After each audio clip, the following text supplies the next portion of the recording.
আসসালামু আলাইকুম, সবাইকে শুভেচ্ছা জানাচ্ছি। মাসুম মাহবুব। আশা করি প্রত্যেকে দেখছেন। দর্শক শুনতে এবং দেখতে পেলে আমাকে কমেন্ট করবেন, কোনো প্রবলেম থাকলে সেটা জানাবেন অবশ্যই। আপনাদের জন্য যুদ্ধের 34 দিন বলা যাচ্ছে, 34 না 35 দিন, সবচেয়ে বড় খবর চলে এসছে। ইরানের বাঘা বাঘা ডিরেক্টররা স্ক্রিপ্ট লিখতে বসে গেছে। তুর্কি সবচেয়ে বড় প্রোডাকশন হাউস যারা মুভি বানায় তারা স্ক্রিপ্ট লিখতে বসে গেছে। বলা হচ্ছে পাকিস্তানও ইন্টারেস্ট দেখাতে শুরু করে দিয়েছে। এমন একটি মুসলিমদের বিজয়ের গল্প তৈরি করে ফেলেছে ইরান। পৃথিবীতে এইরকম বাস্তব ধর্মী গল্প নিয়ে মুভি তৈরির যে প্লট আমরা খুব কম দেখেছি, এবার সেই প্লট আমাদের হাতে তুলে দিয়েছে ইরান। এখন বাংলাদেশ এই মুভি বানাবে কিনা একটু জিজ্ঞাসা করতে হবে। শাকিব খান থাকতে পারে এই মুভির নায়ক, বা অনন্ত জলিল, আর মিশা সওদাগর থাকবে। এই তো যে ছবি হলে গিয়ে দেখার মতো রুচি আমাদের হবে না। আমি বাংলা সিনেমাকে কটাক্ষ করছি না, বাংলা সিনেমার অবস্থার কথা বলছি। একজনই নায়ক বাংলাদেশে, ওই একজনই অভিনয় করে বছরে 2টা ছবি বা 1টা ছবি, এভাবে আমাদের সিনেমা হল টিকে আছে। তো যেই ভূমিকাটি দিয়ে শুরু করেছি এটা অনর্থক ভূমিকা, বাট আপনাদেরকে কেন ভূমিকাটি দিয়েছি? মূল প্রসঙ্গে টানার জন্য। মূল প্রসঙ্গটা কি আসলে? মার্কিন যুক্তরাষ্ট্রের বিশাল বাজেটের অনেক মুভি আমরা দেখেছি, তারা কিভাবে যুদ্ধক্ষেত্র থেকে বিজয় পায়, কতটা সাফার করে, কতটা লড়াই করে তারা বিজয় তুলে নেই, গল্পগুলো আমরা দেখেছি। এবার আমরা দেখব আমেরিকা কি করে ইরানের মতো একটি দুর্বল রাষ্ট্রের কাছে, মানে আমেরিকার তুলনায় ইরান কিন্তু দুর্বল, সেজন্য বলছি, কিভাবে পরাজিত হয় শুধু ইরানি বাহিনীর ইমানি শক্তির কাছে। আসেন গল্পটা শুরু করি, সিনেমার গল্পটা। হ্যাঁ, এটা কিন্তু সংবাদের খবর, কিন্তু সিনেমাটিক ভাবে আমি আপনাদের বর্ণনা করতে চাই।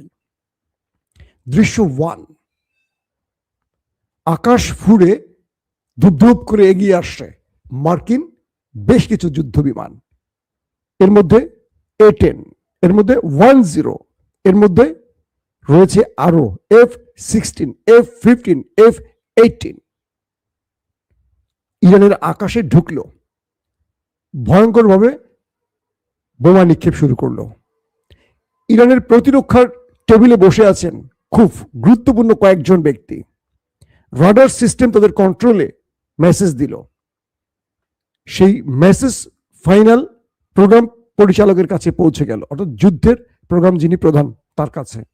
তিনি দেখলেন আমেরিকার বেশ কটি যুদ্ধ বিমান তাণ্ডব চালাতে ইরানে প্রবেশ করেছে, হরমুজ প্রণালী দিয়ে অতিক্রম করছে, এবং খুব পাহাড়ি বা পার্বত্য কয়েকটি অঞ্চলে সেই বিমানের অবস্থান। ইরান কি করলো? সেই প্রতিরক্ষা ব্যবস্থা থেকে শুট শুরু করলো। কিছুক্ষণ তাদের ক্লান্তি, চোখে মুখে ছায়া। প্রথম শুট লাগেনি, দ্বিতীয় শুটে লাগেনি, তৃতীয় শুটে সেই টেবিল থেকে একটা চিৎকার শোনা গেল, আল্লাহু আকবার। মার্কিন যুক্তরাষ্ট্রের ইতিহাসে পাওয়ারফুল যে যুদ্ধ বিমানগুলোর দুটো ভূপাতিত হয়ে পড়ে গেছে। সঙ্গে সঙ্গে ইরান তার কন্ট্রোল টাওয়ার থেকে তার সাপোর্টিং টিমকে বলল, দুটো বিমান পড়ে গেছে, পাইলটকে ধরো। কিন্তু জায়গাটা খুব দুর্গম। সেই দুটো বিমান, একটি 10, একটি A-10, সেগুলো একজন পাইলট পড়ে গেল সাগরে, ঝাঁপিয়ে পড়ল। আরেকজন পাইলট পাহাড়ি কোনো দুর্গম অঞ্চলে পড়ল।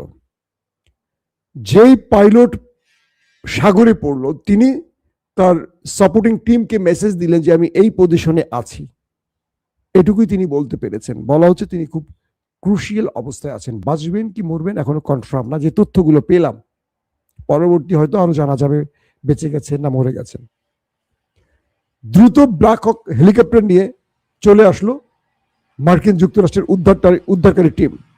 একই সঙ্গে যুদ্ধ বিমান, রিফুয়েলিং ট্যাঙ্কার বিমান, দুটো ব্ল্যাক হক, সঙ্গে একটি যুদ্ধ বিমান, সঙ্গে রিফুয়েলিং ট্যাঙ্কার বিমান। ইরান সেগুলোকে টার্গেট করে আবারও শুট শুরু করলো। দুটো হেলিকপ্টার ব্যাপক ক্ষতিগ্রস্ত হয়ে পড়লো। ওই যুদ্ধ বিমানটিকেও হিট করলো, পালিয়ে চলে গেল। সেই হেলিকপ্টারের উদ্ধারকারী মার্কিন সেনারা প্রচুর আহত হয়েছেন, বা অনেক আহত হয়ে পালিয়ে গেলেন। এরপর আবারও আসলো ব্ল্যাক হক, যুদ্ধ বিমান, রিফুয়েলিং ট্যাঙ্কার, সঙ্গে আরো 2টি যুদ্ধ বিমান। ইরান আবারও শুট শুরু করলো। একটি যুদ্ধ বিমান আবারও ভূপাতিত হয়ে গেল, যুদ্ধ বিমান। হেলিকপ্টারের পাইলটরা কোন রকম জীবন বাঁচিয়ে চলে গেল। অর্থাৎ এই শ্বাসরুদ্ধকর অভিযানটি চলল সিরিজ, একটার পর একটা। আমেরিকার ভয়, এই পাইলটকে উদ্ধার করতেই হবে, এটি হবে যুদ্ধের টার্নিং পয়েন্ট। এরপর আমেরিকা তার আবারও বাহিনী পাঠালেন, সেই উদ্ধারকারী দল। এবার তারা আরো পাওয়ারফুল যুদ্ধ বিমান নিয়ে ঢুকলেন। ইরান আবারও অ্যাটাক করলো।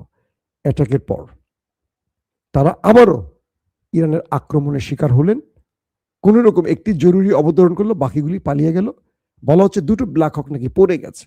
এটার উদ্ধারের পরে জানা যাবে, কারণ ওই জায়গাটা খুব ঘন বনাঞ্চল। পুরো দৃশ্যটা যদি এবার দেখেন, যে মার্কিন যুক্তরাষ্ট্রের 6টি বিমানকে ওপারে পাঠালো কে? ইরান। প্রথম 2টো, তারপরে একটা, তারপর 2টো ব্ল্যাক হক। এবং যারা উদ্ধারে এসে তাদের উপর এত বড় অ্যাটাক ইরান শুরু করেছে, টিকতে পারেনি, তারা গুরুতর আহত হয়ে কোন রকম পালিয়ে গেছে। এই দৃশ্যটাকে আপনি একবার কল্পনা করেন।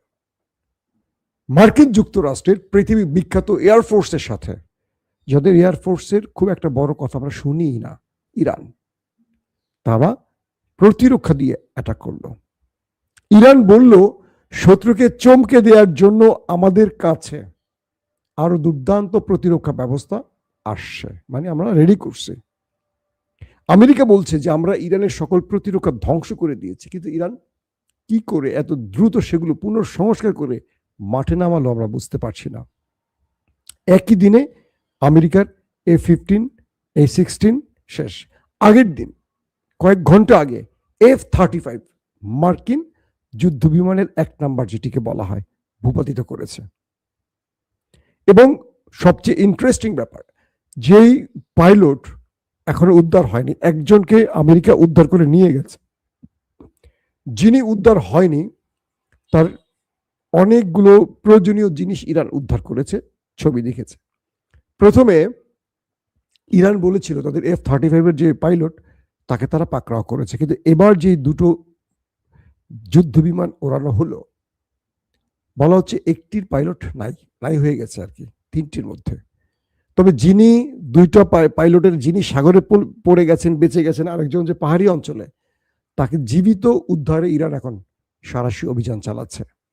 ইরান খুব চমকপ্রদ একটি কাজ করেছে, এখানে খুব কৌশলী খেলা খেলছে ইরান। একটি হলো, ইরান তার দেশের জনগণকে, ওই অঞ্চলের জনগণকে ঘোষণা দিয়ে জানিয়েছে টেলিভিশনে, যারা সেই পাইলটকে জীবিত উদ্ধার করতে পারবে তাদেরকে কোটি টাকার উপরে পুরস্কার দেওয়া হবে, রাষ্ট্রীয় মেডেল, সম্মান, আর তো রাষ্ট্রীয় বীর হিসেবে তাকে খ্যাতি দেওয়া হবে। টেলিভিশনগুলোতে এই খবর প্রচারের সঙ্গে সঙ্গে হাজারো মানুষ সেই পার্বত্য অঞ্চল চষে বেড়াচ্ছে তাকে উদ্ধারে।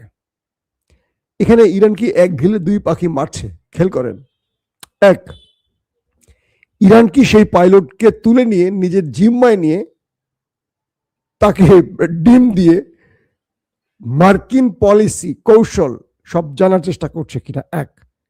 2, যদি এই পাহাড়ি অঞ্চলে ইরানের খুঁজে বের করতে কষ্ট হয়, জনগণ তাকে খুঁজে দেওয়া মানে কি, পুরো ইরানি জনগণকে ইরান সরকার তার পাশে নামিয়ে দিল। দেখো আমেরিকা, আমার জনগণ মাঠে নেমে গেছে, এবার তুমি ঢোকো পারলে। অর্থাৎ 2টো জিনিস আমার সাসপেক্টে আছে। 1, ইরান তাকে নিয়ে গেছে উদ্ধার করে, কিন্তু আমেরিকাকে বোঝাচ্ছে যে আমরা তাকে পাই নাই, আমরা টেলিভিশনে ঘোষণা দিছি আমাদের জনগণ উদ্ধারে কাজ করছে, যাতে করে আমেরিকা আবারও উদ্ধারকারী টিম পাঠায়, কারণ আবারও আসবে, আবারও আক্রমণ করবে। অর্থাৎ আমেরিকাকে আক্রমণ করে তার ফোর্স, মানে এয়ারফোর্সকে আরো বড় আক্রমণ করে আরো বড় খাজানা ইরান হাতে নিতে চাচ্ছে। আমি কি বোঝাতে পেরেছি আপনাদের? অর্থাৎ ইরান এখানে 2টো কৌশলে খেলছে। একটা হলো, যদি আমেরিকা আরো, কারণ আমেরিকা 4 দফা উদ্ধার টিম পাঠিয়েছে, 4 দফায় তাদেরকে হিট করে মোটামুটি ওপারে পাঠানো হলো।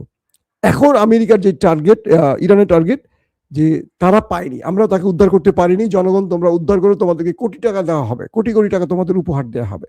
জনগণ খুঁজতেছে, আমেরিকা উদ্ধার করতে বারবারই আসবে তার পাইলটকে, কারণ পাইলট হলবে তুরুপের তাস। তো এই পাইলটকে যতবারই আমেরিকা খুঁজতে আসবে, আমেরিকাকে ততবারই ইরান খুব কৌশলে নিজের ভূমির মধ্যে আটকে রেখে পেটাবে। 1, অথবা ইরান এখনই ট্রাম্পকে বুঝতে দিচ্ছি না আমরা পাইলটকে ধরেছি। এই পাইলটের কাছ থেকে যেই যে তথ্য নেয়ার ইরান আগে নিয়ে নেবে, তারপরে এই পাইলটের মাধ্যমে দর কষাকষি শুরু হবে। ইরান বলবে যে হ্যাঁ আমরা পেয়ে গেছি, আমেরিকা এই পাইলটকে চাও, তুমি তাহলে ভাগো, তুমি ভাগো, গালফ থেকে ভাগো। মানে এই পাইলটের মূল্য হিসাবে, কারণ এই পাইলট একটা মিনিমাম মানুষ না, শুধু একজন মার্কিন পাইলট এরকম না, তার ফ্যামিলি আছে, পুরো দেশ তার পক্ষে নামবে। এই মুহূর্তে আমেরিকা বড় ক্রাইসিসে আছে, পুরো দেশ ট্রাম্পের বিরুদ্ধে। 1 কোটির উপরে মানুষ রাস্তায় বিক্ষোভ করেছে 28 মার্চ। আপনারা জানেন ট্রাম্পকে নো কিংস স্লোগানে তাকে চলে যেতে বলছে, ট্রাম্পকে ক্ষমতা ছেড়ে। সো এই পাইলট যদি আটকা পড়ে, তাকে নিয়ে যে খেলাটা হবে, যে আমেরিকা ইসরায়েলের যুদ্ধে নেমে পাইলটকে আজকে শত্রুর সামনে ছেড়ে দিয়ে আসছে, তাকে উদ্ধার করতে পারেনি মিস্টার ট্রাম্প। তো এই জিনিসগুলো মার্কিন নাগরিকদের কাছে মরে যাওয়ার চেয়ে ধরা পড়া তাদের কাছে সবচেয়ে বেশি লজ্জার, অপমানের, কারণ তারা পরাশক্তি, 1 নম্বর রাষ্ট্র পৃথিবীর শক্তিধর। ইরানের কাছে তাদের এই পরাজয়টা আর্জেন্টিনার মেসির কি বলবো বাংলাদেশের কাছে পরাজয়ের মতো। বিষয়টা বুঝতে পারছেন? তো আমেরিকায় ট্রাম্পের বিরুদ্ধে ব্যাপক বিক্ষোভ হবে। এই পাইলটের পরিবার, তার বন্ধুরা সড়কে নামতে শুরু করবে। 1 জন 2 জন, কোটি কোটি থেকে মিলিয়ন মানুষ, কি বলে বিলিয়ন মানুষ রাস্তায় চলে আসবে। বিলিয়ন তো নাই বোধ হয়, বেশি বলে ফেললাম তো নাকি? তো এই পর্যায়ে এসে আমেরিকাকে সাইজ করবে ইরান। নাম্বার 2, এই পাইলটের আটকের পর বাকি যুদ্ধ বিমান যারা চালাবে তারা ইরানে ঢুকতে এখন চিন্তা করবে যে ইরানের কাছে কি প্রতিরক্ষা চলে এলো যে ইরান আমাদের একদিনে 6টা বিমানকে খেয়ে দিল। এটা আমেরিকার পুরো এয়ারফোর্সের ভিত্তিতে অ্যাটাক করে বসছে। ইসরায়েলের পাইলটরা এখন কাঁপাকাঁপি করছে। নেতানিয়াহু বলছে যা বোম মার। কয় স্যার টয়লেট পাইছে, তুই টয়লেট করে যা। কয় স্যার আবারও টয়লেট পাইছে। মানে ইরানের খেলাগুলো এখানে এসে এমন পর্যায়ে যাচ্ছে যে ইরান এতদিন তার দুর্বলতা দেখিয়ে শত্রুকে কাছে টেনেছে, আয় তুই আয়, তুই আয়। বিশ্বাস করবেন ট্রাম্প ইরানের কাছে 48 ঘন্টার যুদ্ধবিরতি চেয়েছে, 48 ঘন্টার। এই ট্রাম্প, ইরান বলছে নো গো, কোনো যুদ্ধবিরতি হবে না। যুদ্ধ তুমি শুরু করছো, বলছি না যে যুদ্ধ তুমি শুরু করবা, শেষ আমি করব।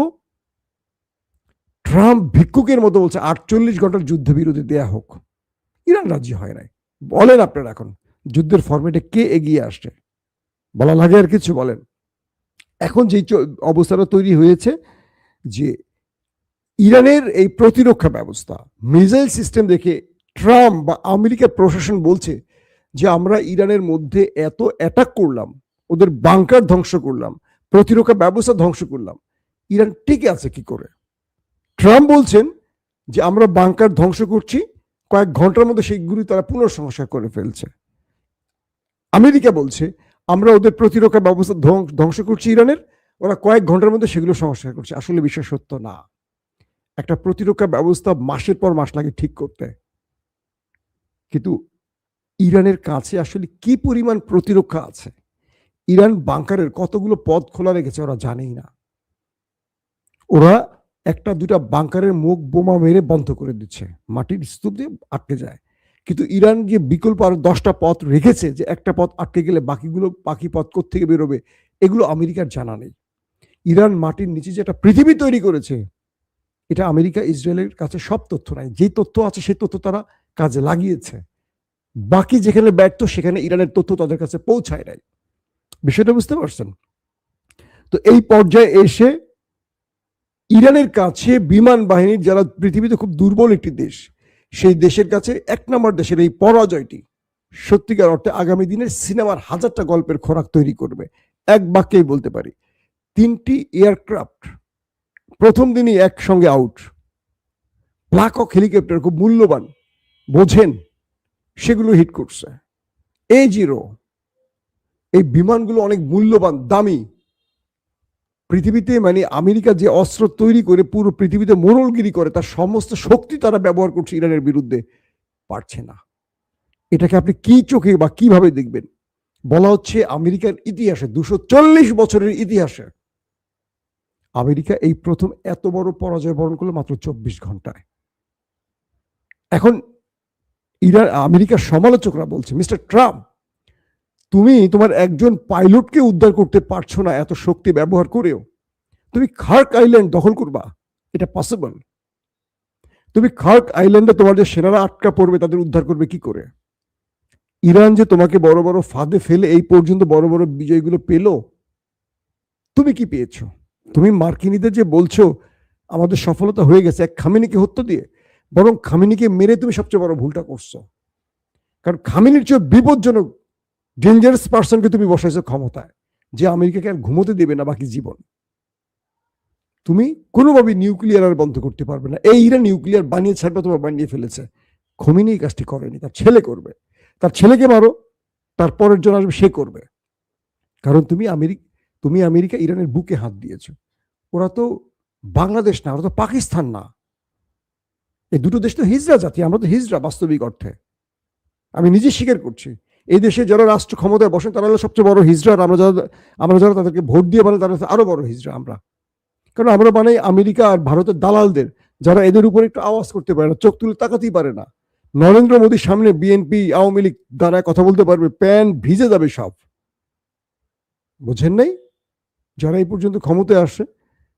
ইরান কি বলতেছে? যেখানে আমেরিকা বলছে যে ইরানকে আমি জাহান্নাম বানায় ফেলবো, জাহান্নাম, আমেরিকা বলছে আমাদের সর্বোচ্চ ক্ষমতা ব্যয় করে ইরানকে আমরা শেষ করে ফেলবো। ইতিমধ্যে সে হিট করছে ইরানকে, ইরানের সবচেয়ে বড় ব্রিজকে ধ্বংস করে দিয়েছে। ইরান কি করছে আজকে দেখেন, এই আক্রমণের পর আরব আমিরাতে ব্যাপক অ্যাটাক করছে, কুয়েতে ব্যাপক অ্যাটাক করছে, জর্ডানে করছে, আর দখলদার দেশে তো চলছে। ইরান বলছে তুই আমার যেখানে মারবি আমি তো সেখানে মারবো, মার তুই, তুই শুধু মারার সময় মনে রাখবি যে তোর সেখানেই আবার লাগবে। ট্রাম্প গেছে পাগল হয়ে। তিনি এখন জরুরি মিটিং করে কি করবেন? তিনি বলছে যে পরাজয়ের কারণ কি? মার্কিন সেনাবাহিনীর চিফকে সরিয়ে দিয়েছেন ট্রাম্প ইরানের কাছে ব্যর্থ হওয়ার জন্য। 12 জন জেনারেলকে আউট করছেন, পরে শুনলাম আরো 2 জনকে আউট করছেন। কি করবেন ট্রাম্প? ইসরায়েলকে খুশি করতে আর কি করবেন বলেন? ট্রাম্পের খেলা চূড়ান্ত করে দিয়েছে জনগণ এবং নামবে খুব শীঘ্রই। এখন বিষয়টা হলো যে এই লড়াইতে ইরান যে খেলাটি দেখালো, তার যেই যোগ্যতার মানে তার যে শক্তির জায়গাটা, ইমানের বলের যে জায়গাটা, এইটা আসলে পৃথিবী মনে রাখবে অনেকদিন। যে ইরান আমেরিকাকে পাত্তাই দিচ্ছে না। ট্রাম্প যুদ্ধবিরতি চাইছে, মাত্র 48 ঘন্টা দাও হে ইরান, ভিক্ষা চাচ্ছি। নো, গো, যাও যুদ্ধ করো। তোমাকে তো বলছি যে তুমি যুদ্ধ শুরু করলে শেষ আমাকেই করতে হবে, আমি শেষ করব। হরমুজ প্রণালী দিয়ে কোনো জাহাজ এখন ঢুকতে পারছে না। ফ্রান্স এখন ইরানকে বলছে, ইরান আমি যে তোমার সুরে কথা বলছি, আমি তো তোমার পক্ষে, আমি আমেরিকাকে জায়গা দিই নাই, পাত্তা দিই নাই, ইসরায়েলকে আটকে দিয়েছি, একটা জাহাজ যেতে দাও। ইরান বলছে ওকে যাও, একটা জাহাজ নিয়ে যাও। খেলা কোথায় বুঝছেন? এখন ইউরোপ বাকি, ব্রিটেন, হ্যাঁ, তারপর বাকি যে রাষ্ট্র জার্মান, এরা এখন ইরানকে ফোন দেয়, hello Iran, love you love you, বুঝছেন? এই আমার একটা জাহাজ তো আটকে আছে রে ভাই, একটু তুমি যদি একটু দয়া করে ছাড়ো খুব খুশি হব। তো ওরা বলছে ঠিক আছে, তুমি $20 লক্ষ আমার টোলে দিয়ে যাও। করে না, এত টাকা দেওয়া লাগলে আচ্ছা দেবো, তো আমি একটা স্টেটমেন্ট দিয়ে দিই তোমার পক্ষে। অস্ট্রেলিয়া বলছে আমি আমেরিকার আগেও নেই পাচ্ছেও নেই। পোল্যান্ড বলছে আমি আমেরিকার সাথে যুদ্ধে জড়াবোই না, আমি ওদেরকে ঘাঁটি ব্যবহার করতে দিব না। সুইজারল্যান্ড বলছে, কানাডা শুরু করছে নতুন করে কথা বলা, বুঝছেন আপনি? France, German, Italy, Spain. Spain তো এখন ডাইরেক্ট বলে দিছে যে আমাদেরকে ডেকে নিয়ে ইরাক ধ্বংস করেছে এই আমেরিকা, যে ওদের কাছে পারমাণবিক আছে। আমরা ধ্বংস করার শেষে দেখলাম যে কিচ্ছু নাই ওদের কাছে। মিথ্যা বলে আমেরিকা আমাদের ডেকে এনে দেশটাকে ধ্বংস করলো। এখন ওরা ইরানকে সেম মিথ্যা বলে ধ্বংস করতে আনছে। কে বলছে? এটা স্পেনের প্রধানমন্ত্রী। বুঝতে পারছেন খেলা চলছে কোন লেভেলে? দর্শক, আজকে কিন্তু দুর্দান্ত দুর্দান্ত খবর আসবে। পরবর্তী সিনেমার জন্য ওয়েট করেন, বুঝছেন নাই?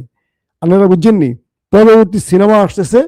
যদি ইরানের হাতে এই পাইলট পড়ে যায়, আমি ধরে নিছি পড়ে গেছে, এখন ইরানের লক্ষ লক্ষ লোক পাহাড় চষে বেড়াচ্ছে পাইলটকে খুঁজতে, যে বেটা পাবে তারা নিয়েও মুভি হবে। মনে করেন কি যে একটা উৎসব চলছে ইরানের মধ্যে মার্কিন একজন পাইলটকে নিয়ে। পাইলট বেচারার কি হবে আমি চিন্তা করতেছি। ওরা যদি পায় লেংটু করে এটা ট্রফি বানাবে, এটা মানে লেংটু ট্রফি, বুঝছেন? টুনটুনি ঝুনঝুনি সব দেখা যাবে। এই যে আমেরিকার আধিপত্য, দখলদারিত্ব, অহংকার, নমরুদ বা ফেরাউনের ইতিহাস আপনারা পড়ছেন। একটা মশার কাছে শেষ, একটা মশার কাছে। আল্লাহ এটা দিয়ে কি বোঝা জানেন? তুমি নিজেকে নিয়ে অহংকার করো না। অহংকারের চাদর কেবল আমি আল্লাহ আমার গায়ে থাকে। তুমি একটা ক্ষুদ্র মানুষ। তুমি জো বাইডেন হও, বারাক হোসেন ওবামা হও, ট্রাম্প হও, নেতানিয়াহু, তারেক রহমান হও, নরেন্দ্র মোদী হও, শাহবাজ শরীফ হও, আসিফ মনির হও, রজব তৈয়ব এরদোয়ান হও, তুমি ক্ষুদ্র একটা মানুষ, ক্ষুদ্র। জাস্ট একটা পিঁপড়ে তোমার কানে ঢুকে গেলে তুমি পাগল হয়ে যাবা। কিসের তুমি প্রধানমন্ত্রী? কিসের তোমার গণভোটের কি জুলাই সনদ নিয়ে তোমার এত বাধা? জাস্ট নাক দিয়ে একটা পিঁপড়ে ঢুকে দিব, তারপর তুমি দেখো না তুমি কিভাবে নাচো। তুমি কত অসহায় একটা ছোট্ট পোকার কাছে। তুমি সেই মানুষ, আমার সাথে গর্ব করো। গর্ব তোমার মানায়? আসো তোমাকে আমি নতুন সংবিধান শেখাই। এটা আমার সালাউদ্দিন ভাইকে নিয়ে বললাম। আমার প্রিয় সালাউদ্দিন ভাই, আল্লাহ হাফেজ।